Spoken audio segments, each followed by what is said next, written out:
আসসালামু আলাইকুম। আমি বাসা থেকে নাজমু।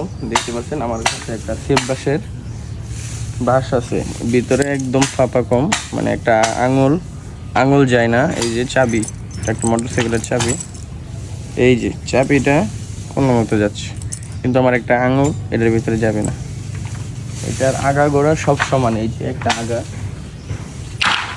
এই যে একটা আগা দেখতে পাচ্ছেন, এই যে গোড়ালোর দিক দিয়ে যেরকম ফাঁপা, সেম টু সেম আগার দিক দিয়ে এরকম ফাঁপা, এর বেশি না। অনেক মজবুত, অনেক শক্ত। দেখতে পাচ্ছেন এটা সেফ বাঁশের আগা। আর এটা হচ্ছে গুড়ালো বলতে আমরা প্রায় 7-8 ফিট রেখে তারপর ওই বাঁশটা কেটে ফেলি।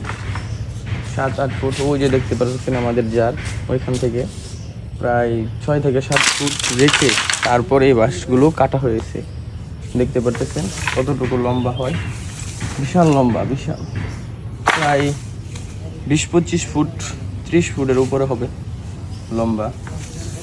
আমাদের কাছ থেকে যদি সেফ বাঁশের চারা বা রাইজেম নিতে চান, তাহলে স্ক্রিনে দেওয়া নাম্বারে বা আমাদের অফিসিয়াল ফেসবুক পেজে যোগাযোগ করতে পারেন।